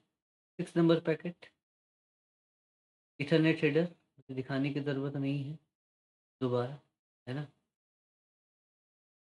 देख सकते हैं डेस्टिनेशन 10.0.0.2 का लगेगा, सोर्स अपना लगेगा, आईपी वर्जन 4 लगेगा, IP header as it is ही रहेगा, कोई दिक्कत नहीं, देख सकते हैं। आइडेंटिफिकेशन नंबर अलग लगा है, फर्स्ट टाइम भेजा था आइडेंटिफिकेशन नंबर 7113 था, सेकेंड टाइम इसने भेजा है आइडेंटिफिकेशन नंबर 7114, क्योंकि फ्रेगमेंट होगी ही नहीं, क्योंकि अपना ट्रांसपोर्ट लेयर उसी हिसाब से सेगमेंट बनाना। क्लियर है? आईपी एड्रेस वगैरह इसमें तो सब कुछ सेम ही एज इट इज़ जैसा था वैसा ही होगा। टीसीपी पे चलते हैं, टीसीपी पे जैसे सोर्स पोर्ट नंबर वापस से अपना लगाएगा, डेस्टिनेशन पोर्ट नंबर ही लगाया कि सर्विस के लिए कर रहे हैं, ठीक है? बाकी सारी फील्ड आपको मैं पहले दिखा दूँ सीक्वेंस नंबर बताने से पहले, ठीक है? चेकसम एक वैल्यू लगेगी, देख सकते हैं आप। कैलकुलेटेड विंडो साइज, देखिए विंडो का वैल्यू क्या लिखा 1026 और ये कैलकुलेटेड विंडो साइज कितनी होगी 262656, है ना? क्योंकि विंडो साइज स्केलिंग फैक्टर मैंने आपको बताया था 256, जो भी वैल्यू लिखी हो 256 से मल्टीप्लाई, उस तरह से क्या होगा, एक्नॉलेजमेंट से भेजा जाएगा। एक्नॉलेजमेंट भेजने के लिए एक्नॉलेजमेंट का फील्ड देख सकते हैं आप, 1 कर दिया गया है, बाकी सारे 0 कर दिए हैं, ठीक है? आगे बढ़ते हैं। हेडर लेंथ देखिए लिखा है 20 बाइट है, ओके। टीसीपी सेगमेंट लेंथ देखिए 0 बाइट है, इसमें भी 0 भेजा जा रहा है। तो सीक्वेंस नंबर आप क्या लगा दोगे? अब यहाँ बात है, ठीक है? आपने जो पहला भेजा था,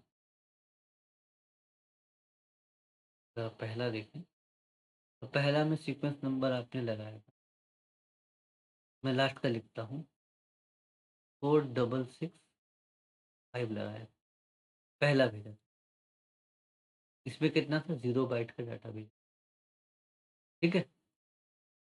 उसने क्या किया, उसने आपको रिक्वेस्ट किसके लिए किया, एक्नॉलेजमेंट, देखिए एक्नॉलेजमेंट किसके लिए किया,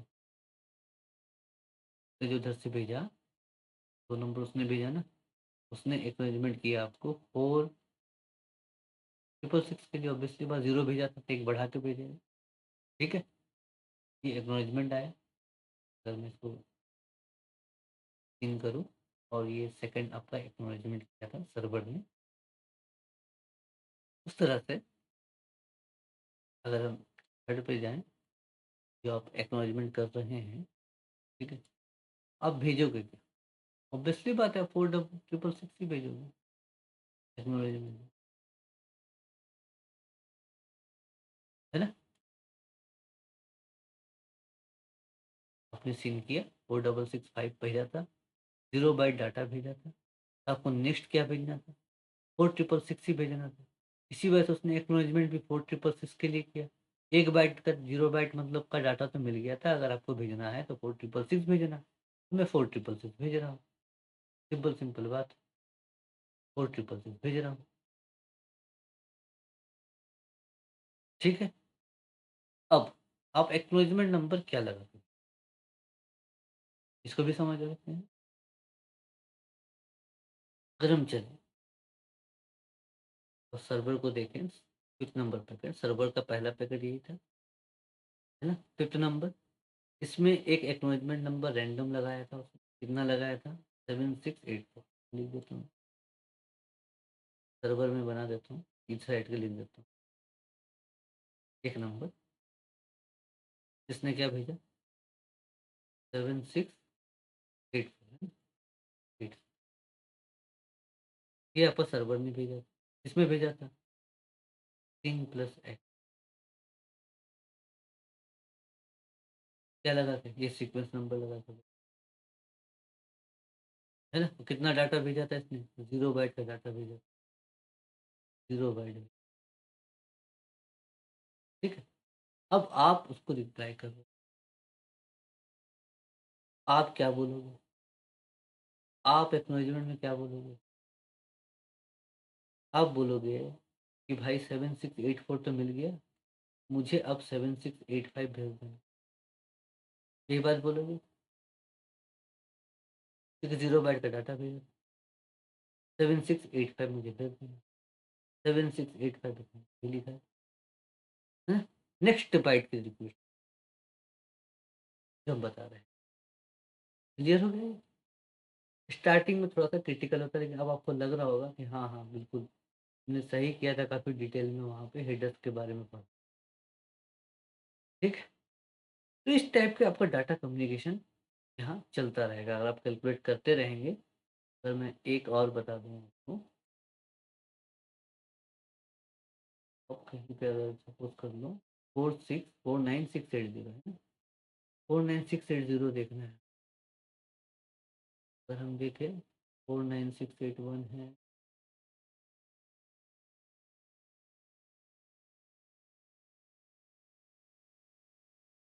49680,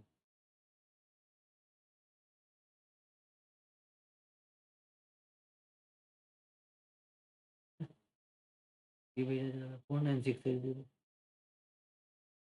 अब इसमें अगर टीसीपी सेगमेंट का लेंथ अगर कहीं है देखता हूँ मैं, 0 है, टीसीपी सेगमेंट लेंथ 0 नहीं, टीसीपी सेगमेंट लेंथ 0 है, मैक्सिमम 0 0। बीच में और भी डाटा भेजा गया है ना, आप देख सकते हो, तो खोजना पड़ेगा अपने, इसमें सेगमेंट आपको भेजा गया। ठीक, तो बहरहाल चीज़ें ऐसी ही है। आपको इतना यहाँ पे आपका डाटा दिखा रहेगा किसी किसी में, आपको सीक्वेंस नंबर के साथ ऐड कर देना, बस इतना ही। बाकी रेस्ट ऑफ द फील्ड तो सेम ही रहेगा, है ना? अब मैं इतना पेचीदा चीज़ें आपको क्यों बता, क्योंकि ये पैकेट ड्रॉप वगैरह जब होती है ना, तब ये सीक्वेंस नंबर एक्नॉलेजमेंट नंबर से ही हम निकाल पाते हैं कि पैकेट ड्रॉप हो रहा है। ये काम ही वही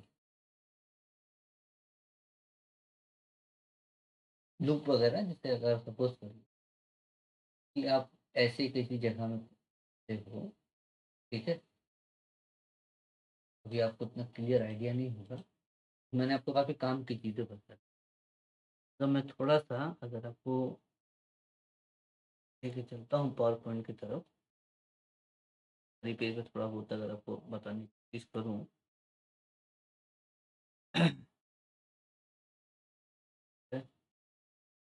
सपोज कर लो आप कुछ भेज रहे हो, कोई कुछ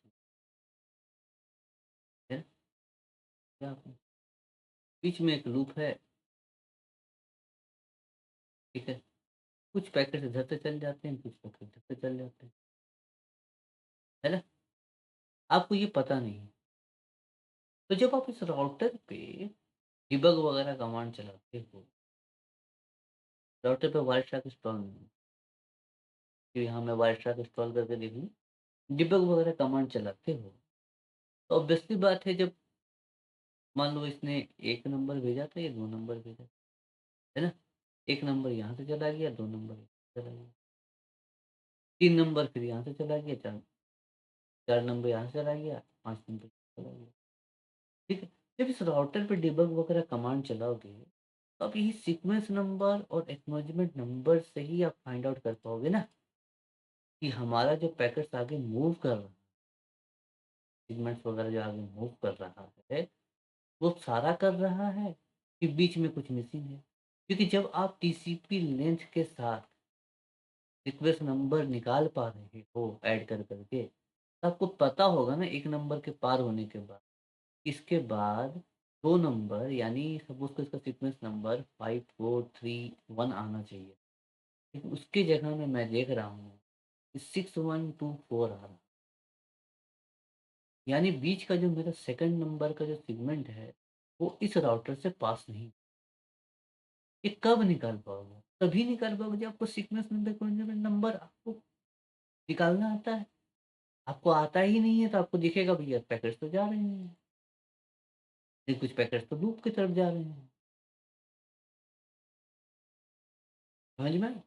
ये बहुत काम का चीज़, बहुत ट्रबल शूट में काम आता है। ठीक है?